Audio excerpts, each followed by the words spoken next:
نحمده ونصلي على رسوله الكريم اما بعد فاعوذ باللہ من الشیطان الرجیم بسم اللہ الرحمن الرحیم۔ سورہ صافات کی آیت نمبر 40 سے آج کے سبق کا آغاز کریں گے۔ رب اشرح لی صدری ویسر لی امری واحلل عقدۃ من لسانی یفقهوا قولی رب زدنی علما رب زدنی علما رب زدنی علما اللہم فقہنا فی الدین اللہم فقہنا فی الدین اللہم فقہنا فی الدین اللہم فقہنا فی الدین۔ اعوذ باللہ السمیع العلیم من الشیطان الرجیم من ہمزہ ونفخہ ونفثہ۔ الا عباد اللہ، مگر اللہ کے بندے، مخلصین سب چنے ہوئے۔ ہمارا جو پچھلا موضوع چل رہا تھا وہی آگے اللہ سبحانہ وتعالیٰ فرما رہے ہیں، مگر اللہ کے خاص برگزیدہ بندے، چوزن پیپل، یعنی یہ عذاب سے محفوظ ہوں گے۔ ان کی کوتاہیوں سے بھی درگزر کر دیا جائے گا۔ اگر کچھ ہوں گی تو ایک ایک نیکی کا اجر انہیں کئی کئی گنا دیا جائے گا۔ اولئک لہم رزق معلوم، یہی ہے ان کے لیے رزق ہے مقرر کردہ۔ فواکہ، میوے، وہم مکرمون، اور وہ سب معزز ہوں گے۔ فی جنات النعیم، نعمتوں کے باغات میں۔ علی سرر متقابلین، تختوں پر سب آمنے سامنے بیٹھے ہوں گے۔ یطاف علیہم، وہ پھرایا جائے گا ان پر۔ بکأس من معین، جام شراب کے جاری چشمے سے۔ بیضاء لذۃ للشاربین، جو سفید یعنی کہ شفاف لذت والی ہوں گی پینے والوں کے لیے۔ لا فیہا غول، نہ اس میں سرقہ چکرانا ہوگا۔ ولا ہم عنہا ینزفون، نہ وہ سب اس سے مدہوش ہوں گے۔ وعندہم قاصرات الطرف عین، اور ان کے پاس نیچی نگاہ رکھنے والی بڑی بڑی آنکھوں والی عورتیں ہوں گی۔ یہی لوگ ہیں کہ ان کے لیے مقرر رزق ہے، یعنی ہر طرف میوے، اور وہ معزز ہوں گے۔ نعمتوں کے باغات میں، تختوں پر آمنے سامنے بیٹھے ہوں گے۔ پھرایا جائے گا ان پر شراب کے جاری چشمے سے بھرا جام۔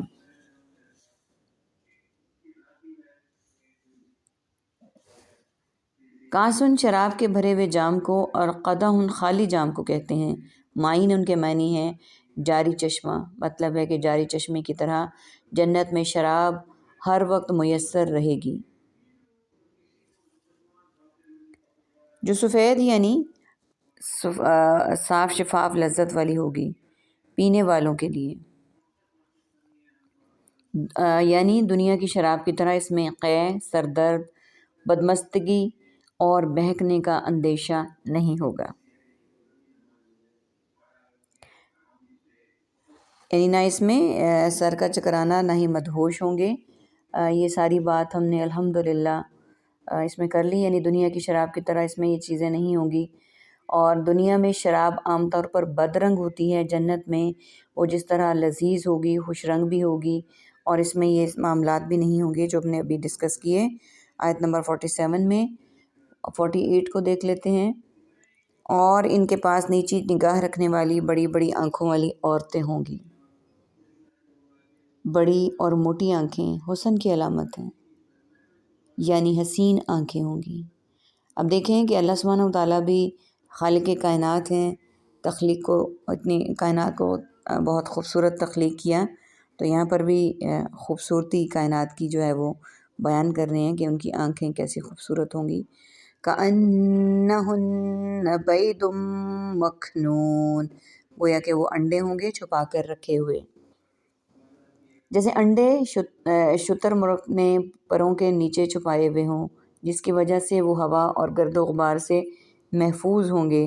کہتے ہیں کہ شتر مرغ کے انڈے بہت خوش رنگ ہوتے ہیں، جو زردی مائل سفید ہوتے ہیں، اور ایسا رنگ حسن و جمال کی دنیا میں سب سے عمدہ سمجھا جاتا ہے۔ اس لحاظ سے یہ تشبیہ صرف سفیدی میں نہیں بلکہ خوش رنگی اور حسن و رعنائی میں بھی ہے۔ فَأَقْبَلَ بَعْضُهُمْ عَلَى بَعْضٍ يَتَسَاءَلُونَ، پھر متوجہ ہوگا ان کا بعض پر، وہ سب ایک دوسرے سے سوال کریں گے۔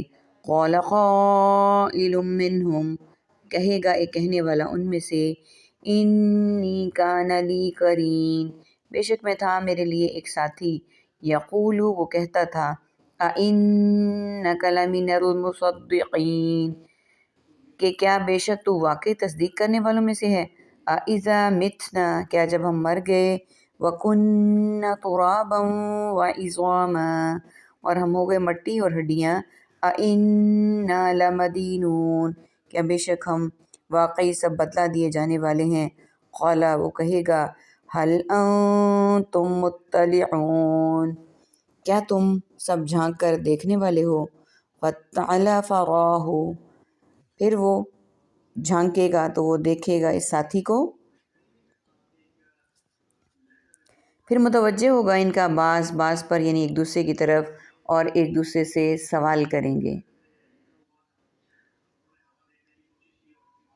ان میں سے ایک کہنے والا کہے گا، بے شک یہ میرا ساتھی تھا۔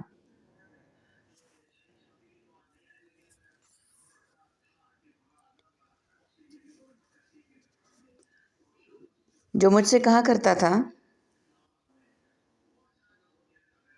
وہ کہتا تھا کہ بے شک تو واقعی تصدیق کرنے والوں میں سے ہے۔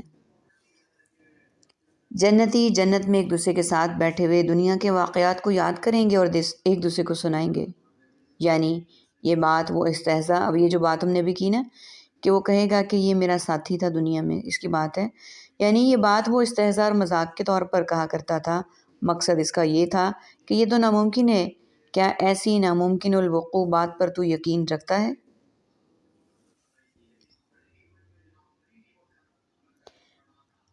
اس بات کی کہ کیا ہم مر جائیں اور ہم مٹی اور ہڈیاں ہو جائیں، کیا بے شک ہم واقعی بدلہ دیے جانے والے ہیں، یعنی ہمیں زندہ کر کے ہمارا حساب لیا جائے گا، پھر اس کے مطابق جزا دی جائے گی۔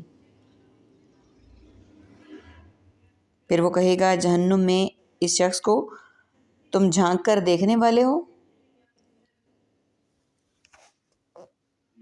یعنی وہ جنتی اپنی جنت کے ساتھیوں سے کہے گا کہ کیا تم پسند کرتے ہو کہ ذرا جہنم میں جھانک کر دیکھیں، شاید مجھے یہ باتیں کہنے والا وہاں نظر آ جائے تو تمہیں بتلاؤں کہ یہ شخص تھا جو یہ باتیں کیا کرتا تھا۔ پھر وہ جھانکے گا تو وہ دیکھے گا اس ساتھی کو، فی سواء الجحیم، جہنم کے وسط میں، یعنی وہ اس کو دیکھ لے گا، جس کی بات کر رہے ہیں نا وہ پھر اس کو جلتا ہوا دیکھ لے گا۔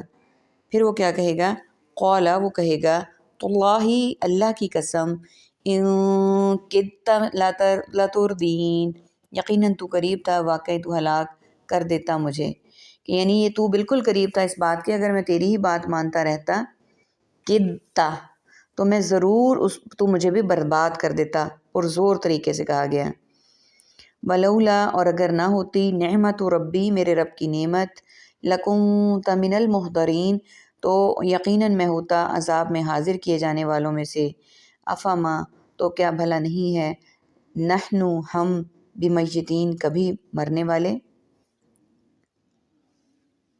یعنی جہنم کے وسط میں، تو وہ کہے گا اللہ کی قسم قریب تھا، تو قریب تھا کہ تو مجھے واقع ہلاک کر دیتا، اور اگر نہ ہوتی میرے رب کی مہربانی تو یقیناً میں بھی ہوتا عذاب میں حاضر کیے جانے والوں میں سے۔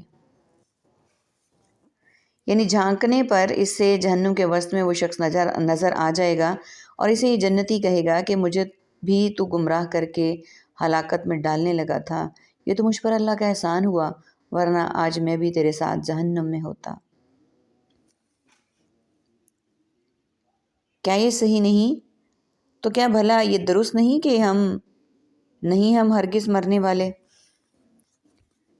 جہنمیوں کا حشر دیکھ کر جنتی کے دل میں رشک کا جذبہ مزید بیدار ہو جائے گا اور کہے گا، ہمیں جو جنت کی زندگی اور اس کی نعمتیں ملی ہیں، کیا یہ دائمی نہیں، اور اب ہمیں موت آنے والی نہیں؟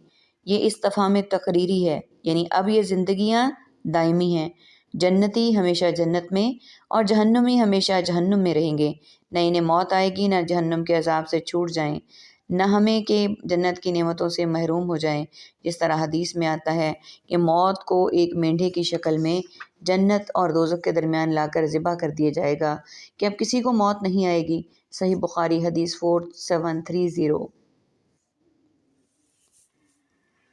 اللہم اجعلنا منہم، اللہم اجعلنا منہم، اللہم اجعلنا منہم۔